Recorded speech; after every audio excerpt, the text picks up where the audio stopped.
تبوک کا ایک واقعہ سنیے. یہ واقعہ بھی بہت اہم ہے معاشرے میں. اس قسم کے جو کیفیت پیدا ہونی چاہیے. جنگ تبوک رمضان کے زمانے میں یہ واقعہ جنگ تبوک کا ہوا تھا. اور تبوک جو ہے مدینے سے 600 کلومیٹر دور فاصلے پہ ہے. تقریباً 30,000 کے قریب مسلمان تھے رسول اللہ کے ساتھ جو تھے. وہ لوگ اس جنگ میں شرکت کرنے کے لیے گئے. غربت کا یہ عالم تھا اس زمانے میں اسلام کی کہ ایک کھجور 2 مسلمان لیتے تھے. ایک کھجور 2 مسلمان. اتنا دور فاصلہ تھا کہ سواری نہیں تھی. رسول اللہ نے کہا تھا کہ سب لوگ چپلیں اضافی جوتے چپل رکھ لیں کیونکہ راستہ چلتے چلتے چلتے پھٹ جائے گا. پھر پیر میں چھالے پڑیں گے. تو رکھ لیا گئے تھے. جا رہے تھے. کتنے اچھے لوگ تھے یہ ساتھ دینے. ہم سے کون سی ایسی محنت کروائی جا رہی؟ کوئی بھی محنت نہیں کروائی جا رہی. آپ سے کون سا فاقہ کروایا جا رہا کہ گھر میں اپنے حصے کا جو ہے اگر بچہ چھوٹا بھائی چھین کے لے جائے تو کتنا جھگڑا ہو رہا ہوتا. وہاں ایک کھجور پہ 2 مسلمان چل رہے تھے. لیکن جب وہاں پہ جانے لگے تو کچھ منافقین اور کچھ 3 کے قریب مسلمان ایسے تھے جو ٹال مٹول میں رک گئے. اچھا چلے جائیں گے ابھی, پہ کل چلے جائیں گے, جب پرسوں چلے جائیں گے. ٹال مٹول کرتے رہے یہاں تک کہ وقت گزر گیا. وقت گزر گیا تو جب یہ لوگ جنگ کر کے واپس ہوئے تو یہ لوگ استقبال کے لیے گئے. جب یہ لوگ استقبال کے لیے گئے تو رسول اللہ نے کہا کہ تم لوگ کیوں نہیں گئے تھے؟ تو کہنے لگا اللہ کے رسول آپ سے جھوٹ تو بول نہیں سکتے. بات ہے کہ ہم لوگ سستی اور ٹال مٹول میں رکے, پھر آج چلے جائیں گے کل چلے جائیں گے آج چلے جائیں گے کرتے رہے یہاں تک کہ وقت گزر گیا. اللہ کے رسول نے منہ پھیر لیا اور چلے گئے. یہ لوگ آگے بڑھے جو دوسرے صحابی تھے کہ ان سے استقبال کرے ان سے انہوں نے بھی منہ پھیر لیا, وہ لوگ بھی چلے گئے. یہ لوگ بڑے پریشان ہوئے. بات مدینے میں پھیل گئی. مدینے میں کوئی آدمی ان سے بات کرنے کو تیار نہیں ہے. مدینے والے کوئی ان لوگوں سے بات نہیں کر رہے. بات پھیل کے گھر تک گئی. گھر میں بیویاں ان سے بات نہیں کر رہی.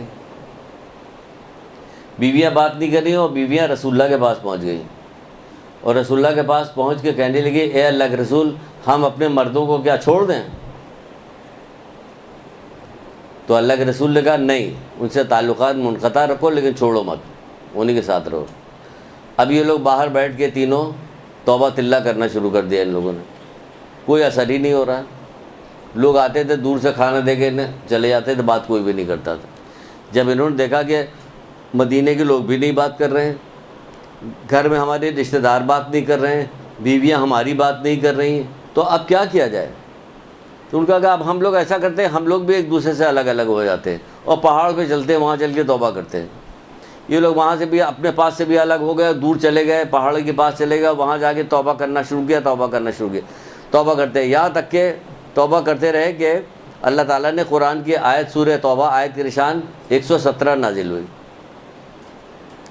کیا نازل؟ اس میں اللہ تعالیٰ کے ارشاد ہوا کہ ایک جماعت کے دلوں میں کجی پیدا ہو گئی تھی, پھر اللہ تعالیٰ نے ان کی توبہ قبول کر لیا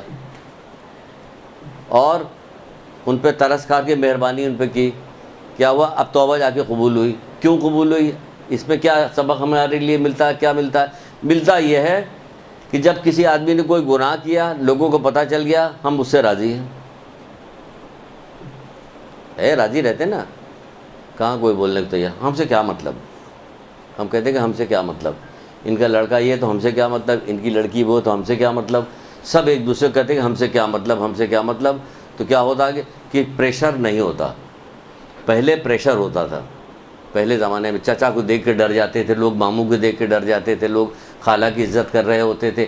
اب ایسی اس زبان کی وجہ سے اور روزانہ ہر وقت ملنے کی وجہ سے اور زبان درازی کی وجہ سے بیٹھ کے جہاں بیٹھ کے اتنی فضول باتیں, اتنی فضول, بچے ادھر سے گزر رہے ہیں آ رہے ہیں جا رہے ہیں, لڑائی جھگڑا ہو رہا, بدتمیزی کی باتیں ہو رہی. کیا ہوگا؟ ان کے دل میں جو ہے رشتہ داروں کے وقت گھٹتی جاتی. تبھی ماں باپ کو منع کیا گیا ہے کہ ماں باپ بچوں کے سامنے لڑائی جھگڑا نہ کرے, ورنہ بچوں کے دل میں ماں باپ کی وقت گھٹ جائے گی.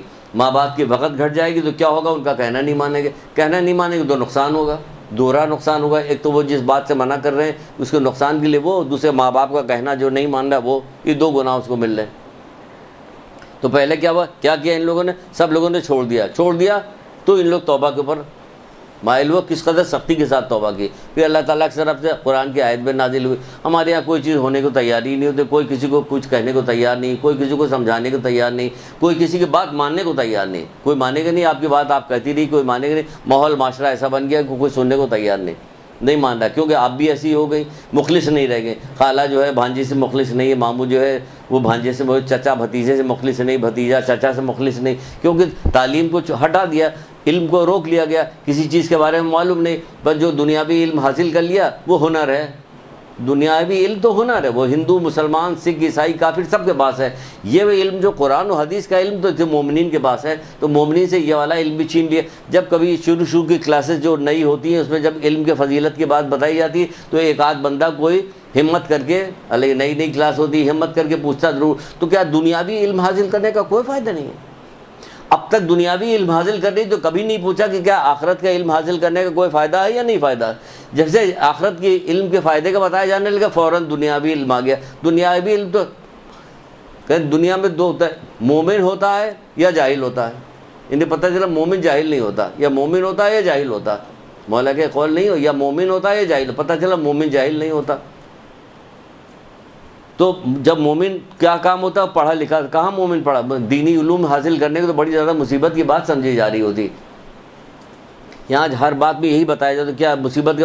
یہ دیکھو کتنی بڑی مصیبت پڑ گئی اس کی وجہ سے کہ ہم لوگوں نے امر بالمعروف نہی عن المنکر چھوڑ دیا, ایک دوسرے کو برائی سے روکنا چھوڑ دیا ہم لوگوں نے.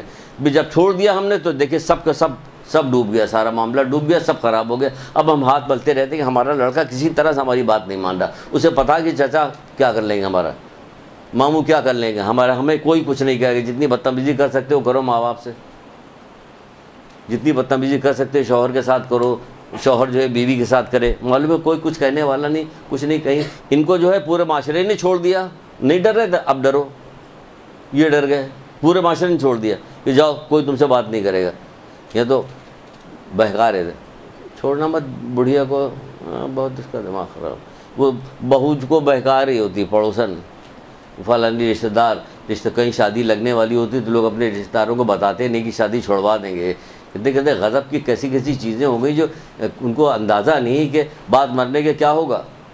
کہ جب مریں گے تو دیکھا جائے گا کیا ہوگا. نہیں, اس وقت نہیں دیکھا جائے گا, ابھی دیکھ لو, اس کے بعد کچھ نہیں دیکھو گے. پھر تو وہ لوگ دیکھیں گے, وہ دیکھ رہے ہوں گے. کیڑے دیکھیں گے, گرز دیکھے گا, مارنے والا دیکھیں گے, پھر تو وہ دیکھیں گے. تم کیا دیکھو گے, تم تو مجبور ہوگے, ہاتھ پر بندھے ہو گے, پڑے ہو گے, کچھ بھی نہیں کر سکتے. ابھی دیکھنا ہے, اس وقت نہیں دیکھنا ہے. تو کیا کہ ہمیں ایک دوسرے کو روکنا ٹوکنا چاہیے مخلصانہ طور پہ. ایسا روکیے ٹوکیے گا تو کوئی برا نہیں مانے گا. جب آپ کے دل میں کوئی ہو تو آپ سوچیے گا, غور کیجیے گا کس طرح سے منع کیا جائے ہمیں جو یہ برا نہ مانے. آپ کو حدیثیں یاد ہوگی تو بیان کیجیے, حدیثیں نہیں یاد ہوگی تو کہاں سے بیان کیجیے. حدیث کے بدلے قرآن تو یہ کہہ رہا, حدیث تو یہ کہہ رہی, قرآن یہ کہہ رہا, حدیث یہ کہہ رہی. بار بار کہیے گا تو رواج اس کا پڑے گا, تو برائیاں رکیں گی اس کی.